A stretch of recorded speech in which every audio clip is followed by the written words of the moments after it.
Yo, what's up mga boss? Good day sa inyo. Motoflex nga pala. So today mga boss, may kakabit na naman tayong mga bagong parts para dito sa motor natin. Which is sa panggilid. Makikita nyo naman sa thumbnail kung ano-ano yung mga ikakabit natin ngayon mga boss. So yun nga, may kakabit tayo dito sa ating CVT. Kukumpletohin na natin siya.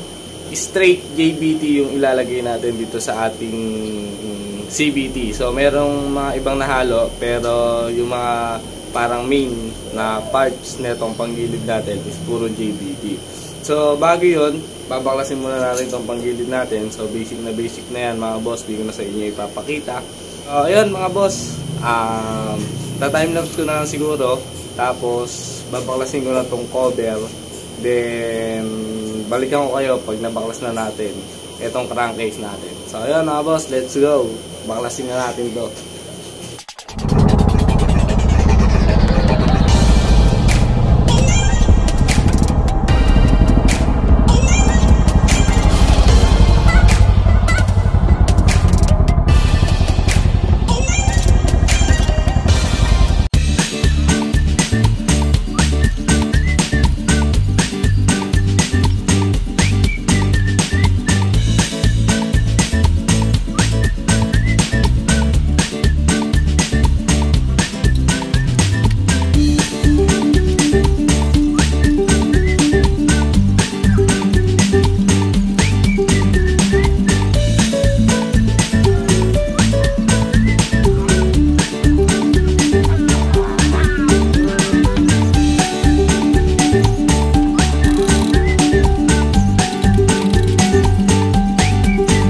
Mga boss, nabaklas na natin itong crankcase natin. So ma-access na natin itong pulley set, tapos itong ating bell sa third drive. So baklasin natin yan lahat. Magpapalit tayo ng clutch lining. So ito pala yung mga ikakabit natin. Ayan, JBT na clutch lining. So hindi na ako bumili ng mismong assembly niya, yung may kasamang clutch housing. Kasi ito na lang ang gagamitin ko, yung stock. Okay lang naman yan. Ang importante itong lining. So mas makakamura pa. Ito 700 lang ata, to 750. Sa Shopee ko lang to nabili sa mismong store ng JBT. Kasi ito yung bell. Yan, magpapalit din tayo JBT bell. Yung nakakabit sa atin sun racing. Yung lining ko pala is stock. So yun, kasi itong bell sun racing papalitan natin ng JBT. Ang bili ko dito 1.6. Tapos ito clutch spring. Nagpapalit din tayo ng clutch spring na sun racing. So ito matagal ko na kasi ito nabili. Matagal na sa akin to, di ko lang naikakabit. Kaya hindi na ako bumili ng JBT na clutch spring. So ito na lang ikakabit ko. 1,500 RPM. Ayan. Ito nyo sa taas. 1,500. Pang Mio Sporty. Sun racing. Tapos ito. Flyball. Nalaglag. Ito na, binuksan kasi ng bata eh. Yan. Yan, straight na 8. Yan, JBT din, kakabit natin. So, yun. Baklasin ko lang to mga boss, tapos kabit na natin tong mga to. Ang sukat ng sakit na to, ng pulley set, 17mm yan. So, may impact tayo, kaya mabilis lang natin mababaklas yan.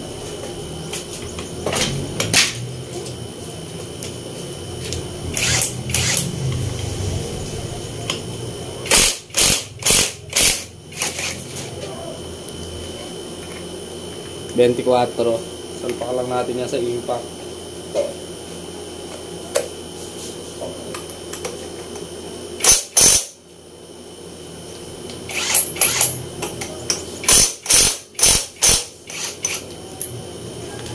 Ayan, baklas na agad. Yan ang mga basic.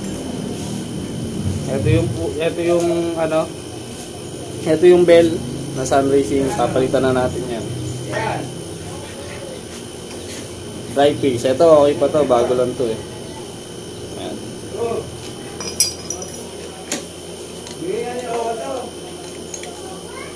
Ayan, ito yung pulley set natin. Ito yung pulley pala. Pulley lang. So, flyball na to. Yung flyball na to kasi okay pa naman siya. Kasi may mga, ayan o, makikita nyo. Mayroong onting pud-pud na siya. Pero pwede pa to. Pero papalitan ko na din. Yun. Ito yung mga bola. Hindi ko na gagamitin yan. Tapos, ito yung torque drive. So, baklasin na natin tong nut na malaki na to para malabas natin itong clutch lining natin. Tapos, papalitan natin to. Upod na kasi yan mga boss. Ayan. Hindi ba naman siya totally upod? Pero, malapit na yan. Unti na lang yan. Ayan, malapit na siya sa bakal. Ayan. Halos 2 years ko din itong ginamit mga boss. Ayan. Tapos na ang servisyo niya. Papalitan na natin siya ng JBT. Baklasin na natin to mga boss. So, alalayan nyo yung ano nyo. Yung lining nyo kasi tuturit yan, may spring yan.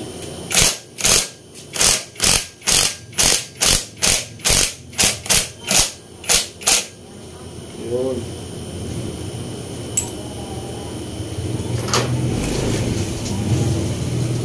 So yan, nabaklas na natin. So ito yung ano natin, center spring.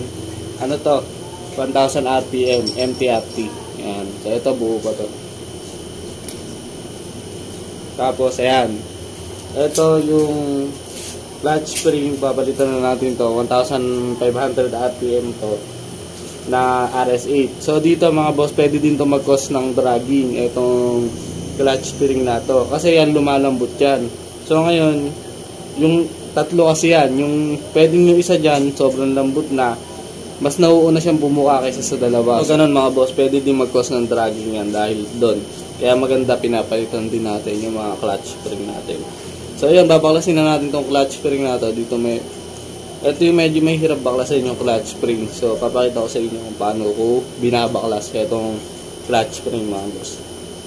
Ayan mga boss, baklasin na natin tong spring ng clutch lining natin para matanggal natin tong lining. So ito, gamit lang tayo ng maliit na flat screw. Yan, tanggal na. Ganun lang, i-ano nyo lang siya. Yun, iikot nyo lang na ganun na. Yun, medyo mahirap lang tanggalin mga boss, pero kaya-kaya yan. So yan, tanggal na mga boss. Medyo mahirap tanggalin yung spring nya, pero okay na, natanggal na natin. So next natin tatanggalin is itong lock, itong clip ng lining. Gamit lang ulit tayo ng maliit na flat screw. Sundutin lang natin yun. Yun. Saan nyo to mga boss? Importante kasi to, baka mawala nyo. Tapos tanggalin nyo lang yung washer. Yung washer yan na yan. So ganun lang, basic lang yan.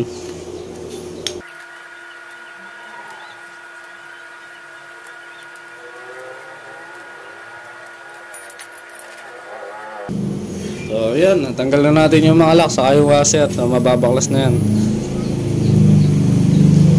Na matanggal ah. Yun, maigpit lang medyo. Yan, baklas na siya.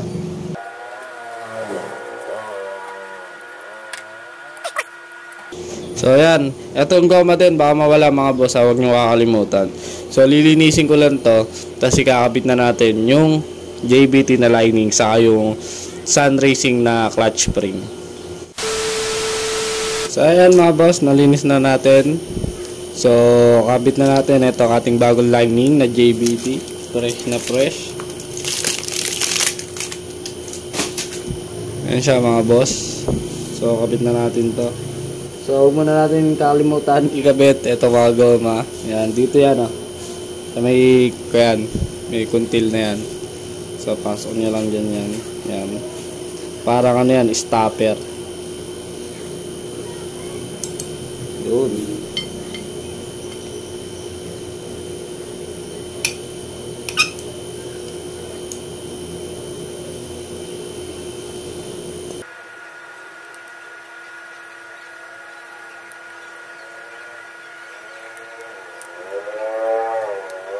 So yan, nakabit na natin. So kabit na natin yung mga lock na to.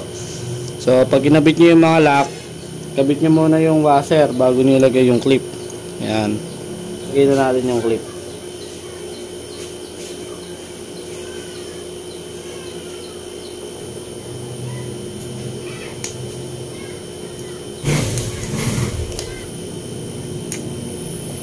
So yan, lagay na natin yung clip saka yung mga lock. So kabit na natin yung spring.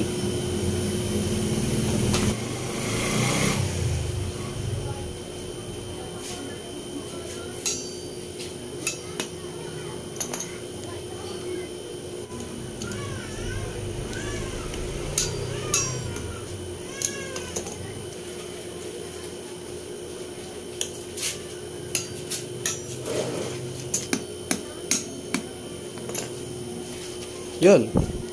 Yan mga boss, okay na. Nakabit na natin yung clutch spring.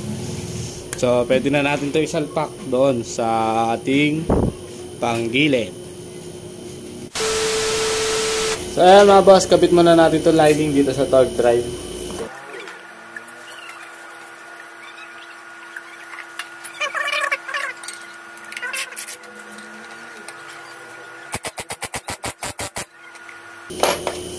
So, ayan, may fit na siya mga boss.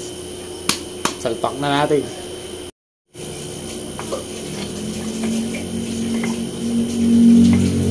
Ito ang ating JBT label.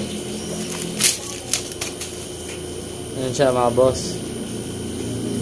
Ganda ng kulay niya, matte black. Tapos naka ano siya dito sa loob, parang may naka groove kung tawagin niya. So, salpak na natin. Yun.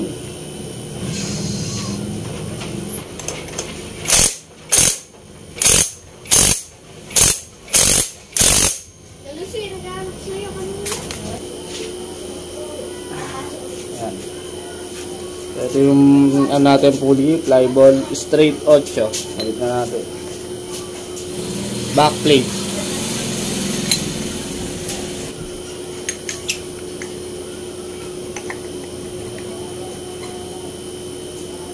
Washer. Tapos, bundle. Drive paste.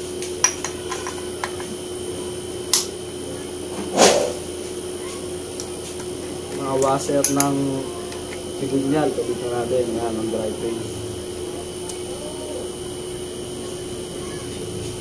So, kita nyo muna yung nut ng kamay bago nyo baril na impact.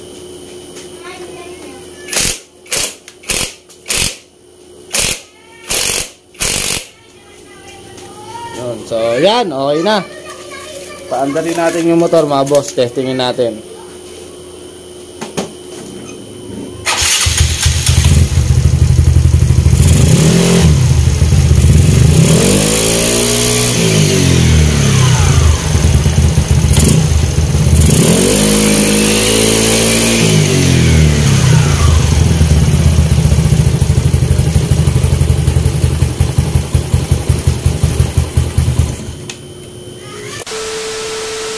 Yun mga boss, okay na yung panggilid natin na straight JBT. Yun, sobrang all goods. Tinesting ko sa labas, ganda umatak ng motor ko, okay na. So, kumpleto na yan, wala lang akong gagalawin dyan. Sa makina, sa panggilid, okay na. So, ayun, sa mga nagtatanong pala ng boss ko dyan, kung okay lang daw ba na magpanggilid set, kung maka-stack yung makina nyo, okay na okay lang mga boss. Pwedeng pwede yan, stock engine, tas magpapanggilid kayo na set. So, yun lang mga boss. Sana magustuhan nyo yung video na to. At sana makatulong sa inyo yung video na to. So, kung nagustuhan nyo at nakatulong sa inyo, huwag nyo kalimutan mag-like, comment, and subscribe mga boss. Maraming thank you sa support. Hanggang dito na lang mga boss. Kita-kits tayo sa susunod na video. Peace out.